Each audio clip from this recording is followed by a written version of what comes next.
Hello दोस्तों, स्वागत है भूत की और रूबरू कराने वाली डरावनी कहानी में। दोस्तों, सच्ची घटना पे आधारित मैं आपके लिए फिर से बेहद ही डरावनी भूत की कहानी लेके आया हूँ। आज की यह कहानी है अजय की।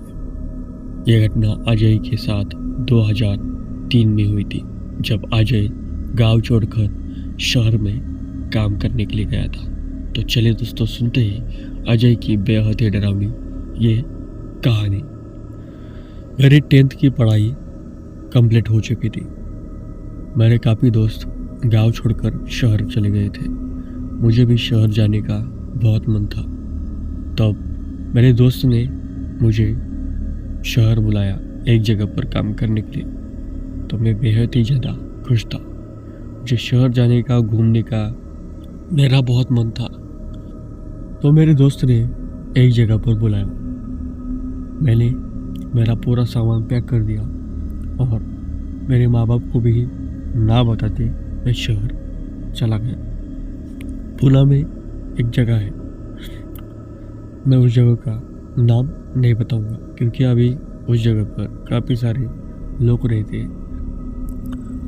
उस टाइम पुणे में 2003 में काफ़ी देखने लायक था, यानी पेड़ पौधे।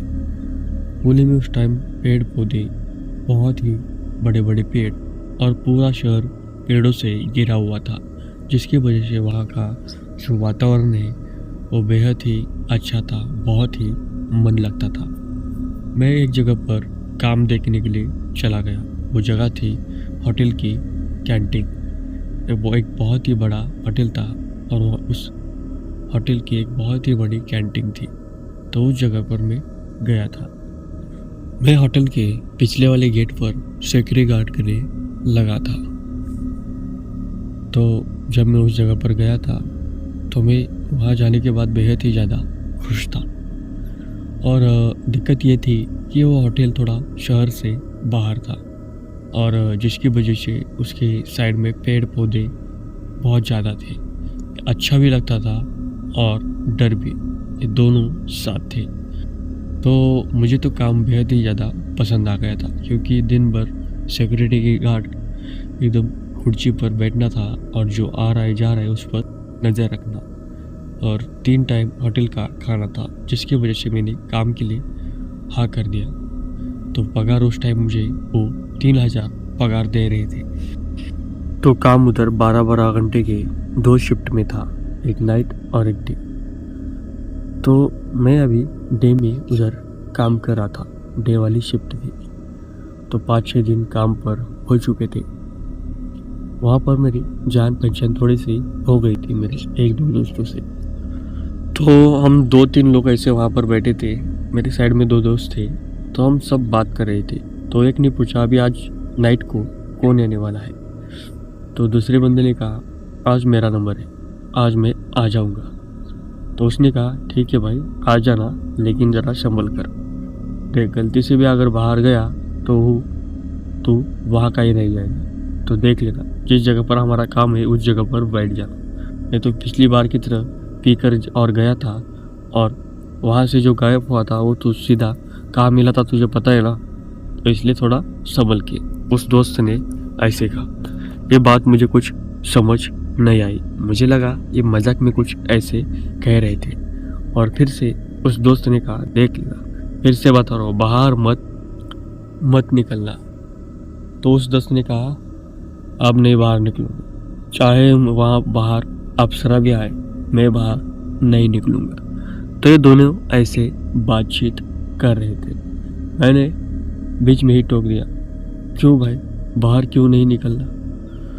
उन दोनों ने खामोशी से एक दूसरे की तरफ देखा और फिर उसने मुझे कहा अरे कोई बात नहीं यार, कुछ नहीं, ऐसा ही।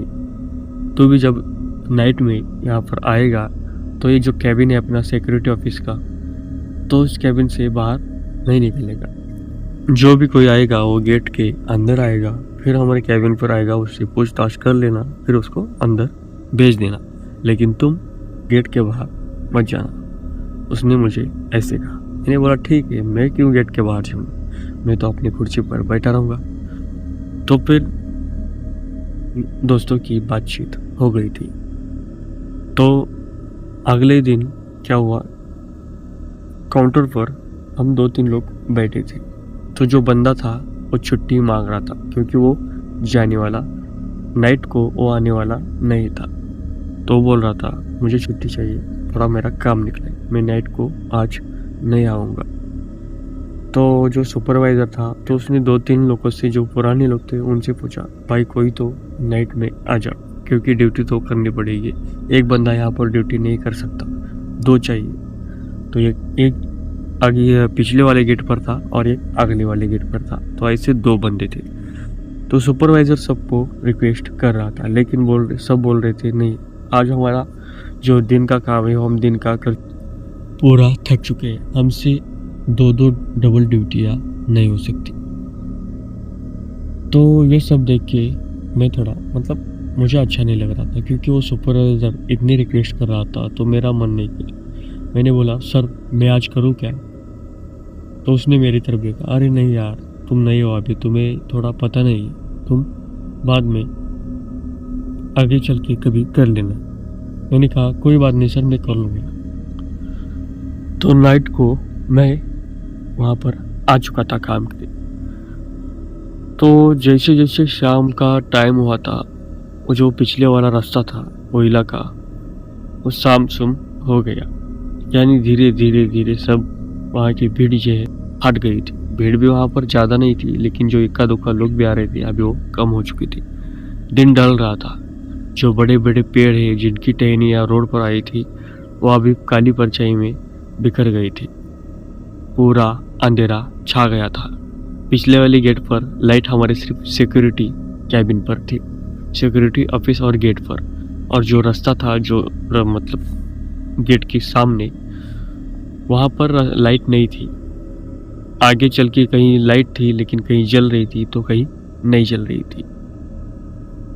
थोड़ा माहौल देखने में डरावना था। मैं अपने सिक्योरिटी कैबिन में बैठ चुका था। रात के करीब 9 बजे का टाइम हुआ था। मैं सिक्योरिटी कैबिन में बैठकर ऐसी बातें बना के सोच रहा था।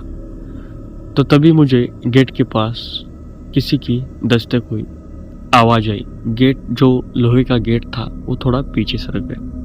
मैं एकदम फटक से उठ गया और गेट की तरफ आगे आ गया। तो देखा वहाँ पर कोई नहीं है। गेट थोड़ा पीछे, हल्का सा पीछे सरक गया था। ना हवा थी, ना गेट एकदम ढलान पर था, लेकिन गेट फिर भी पीछे सरक गया था। मैं गेट के पास चला गया और उसको आगे ढकल दिया और लॉक लगा दिया। दोस्तों, इस कहानी का आपको अगला भाग चाहिए तो मैं जल्द ही वो अपलोड कर लूँगा। मैंने ये कहानी यहाँ तक ही बनाई है। तो दोस्तों, इसका अगला पार्ट में अगर आपके डिमांड पर आपको सुनना है तो मैं जल्द ही वो भी अपलोड कर लूँगा। ये कहानी यहाँ तक आपको पसंद आई है तो ज़रूर वीडियो को, कहानी को लाइक कर देना। और दोस्तों, आगे की कहानी भी बेहद ही अच्छी और डरावनी है, जो कि आपको बेहद ही पसंद आई। तो चलिए दोस्तों, मिलते हैं अगले वाले भाग में।